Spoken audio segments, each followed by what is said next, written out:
I am Dr. Gaston Cornu-Labat. I worked as a general surgeon for Quincy Valley Medical Center from February of 2007 through January of 2010. The video that follows this introduction, titled DOH Must Be Held Accountable, Disciplinary Hearing, Washington State Department of Health,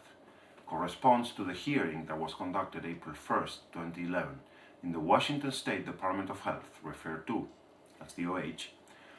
where I have been litigating in front of a panel of 4 members of the Medical Quality Assurance Commission, which is the disciplinary branch of DOH dealing with my case,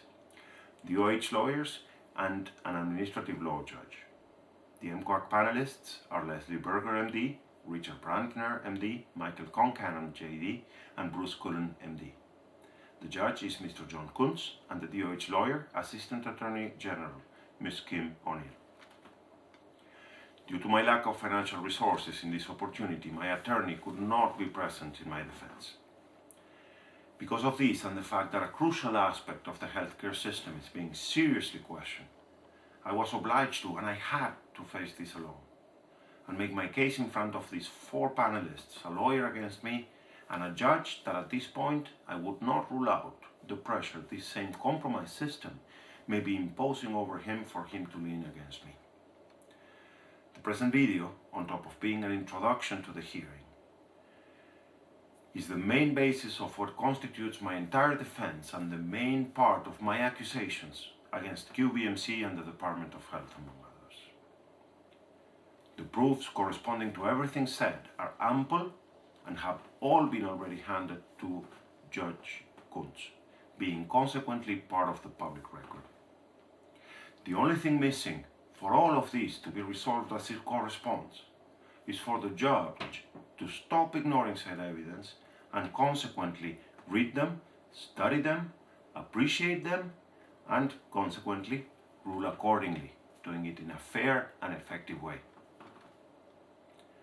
As you will be able to see from these files, this is the first time in 18 months that I am given a chance to argue my case, despite the fact that it was me the one to bring in October of 2009 this case to the Department of Health, with the intent of looking for a just and fair resolution to the pertaining matters. I went originally to them to denounce most irregular situations present in QVMC for a long time, looking for protection and help, and curiously, I was the one who ended up being accused. Since my initial contact with DOH, they made every possible effort not to allow me to bring forward the core issues of the case. Furthermore, after I presented myself voluntarily, they inappropriately continued to feed the false accusations that were putting in doubt my mental health. Throughout these 18 months, DOH ignored and invalidated all the proofs I presented to them, and which clearly demonstrate those doubts and accusations against me were bluntly false and malicious. Even worse, they also ignored and negated solid evidence and testimonies that unquestionably established my perfect psychomental health. Due to the prolonged persistence of these doubts and false accusations, and to the fact that these were further fed and inflated,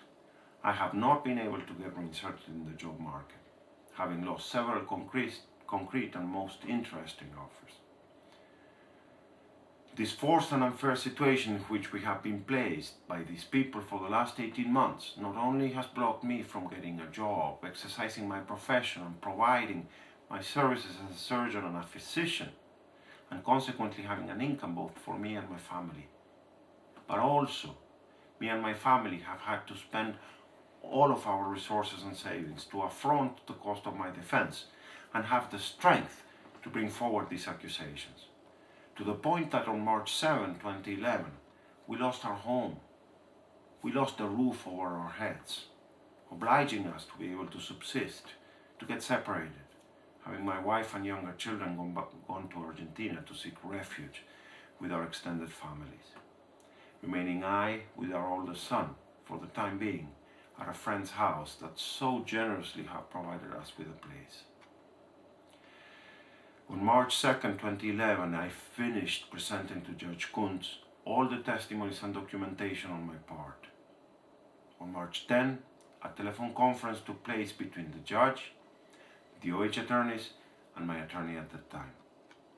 Regrettably, I could not attend to this conference because of physical health problems that I have now been suffering for a while. On top of all else mentioned, for more than a year now, I have not been able to afford medical care neither for me nor my family, and consequently have been unable to attend to my physical health properly. At this phone conference, the judge announced that he had ruled against me to deny the motion I had presented to dismiss the case, and also that he would not allow the last set of evidence I had presented on March 2nd to be admitted to the hearing, and that I would only be allowed to argue the very narrow issue if I had complied or not with the order that DOH had issued on September 22nd, 2010, and that of course I had not. After this pre-hearing conference, every possible effort to discourage me from even presenting to this April 1st hearing was made insistently from then on, disregarding my right to stand on my defense, since I have been told that there was no point in me going through with it, since I had already lost. The file with all the evidence that the judge refused to accept for the hearing contained about 300 pages of well-documented materials and testimonies that brought to light the gross conflict of interest DOH is facing with my case, together with evidence and testimonies destined to prove the perjury and conspiracy mounted to derail my career and shut me down. As a matter of fact, the corresponding denouncements against DOH employees have also been filed with the police, and said filings have been included in this file presented to the judge. This documentation was not admitted to this proceeding based on what will become evident as inappropriate reasons. I must wonder, what is such negativity due to? Is it because I have already beforehand been found guilty, and any evidence that does not line up against me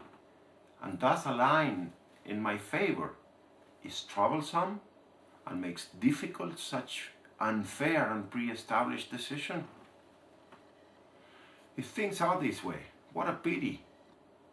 since I believe long time ago we left behind medieval Dark Ages, which had as a main protagonist the fanatic and brutal Inquisition. Mainly the basis of my denouncements against DOH employees is that they have motives, means, and opportunity to attempt to make me desist from putting in evidence omissions, negligence, and grave mistakes both from QBMC, my former employer and initial accuser, and from DOH itself. QBMC issues have generated over the years, among other things, negligence such as careless disposal of biological and chemical contaminants, widespread deficiencies in the life safety code that jeopardize the physical integrity of all occupants in the hospital, a profoundly toxic work environment characterized by this administrative negligence, cover-ups for the negligence and deficiencies in QBMC by the use of intimidation, mistreatment, and verbal abuse and crude retaliation, the disinformation and even defamation and lies, a clear pattern of neglect of citizens and employees' rights, absolute disregard for their freedom of expression, flagrant violations of people's rights to demand accountability and even denounce issues, misuse and abuse of power, and bullying to the point of jeopardizing the physical well-being of employees, impacting all these behaviors directly on the public, and worst of all, ultimately, on the patients themselves. And the list of negligence and inappropriate behavior goes on and on and on. DOH, as the regulating agency, through routine inspections, should have and must anticipate, put in evidence, and even prevent and sanction this type of issues. Regrettably, none of these had been done. Furthermore, many deficiencies that came to light were related to plain lack of inspections at all, from DOH for a period of almost 3 years. And to the contrary, when I went to DOH with a large amount of documentation, testimonies and announcements to make them aware of all of these, DOH employees systematically work to minimize, invalidate, negate and silence this whole issue. And to replace these, instead of putting their efforts in investigating, sanctioning and correcting these issues, they undertook a preposterous campaign to use all of their power and structure to intimidate me and wear me down,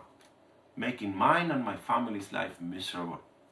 and to continue in conjunction with QVMC to falsely and unfairly accuse me of possibly not being fitted to safely practice medicine. I was also able to put clearly in evidence this conspirative maneuver. For this reason, now more than ever, DOH is doing everything in their power to intimidate me and submit me to a mental evaluation with providers of their choosing, and carrying it out under unfair and extremely adverse conditions. Certainly, it seems that all their concerns are really not centered in wanting to know if I am genuinely psychologically normal,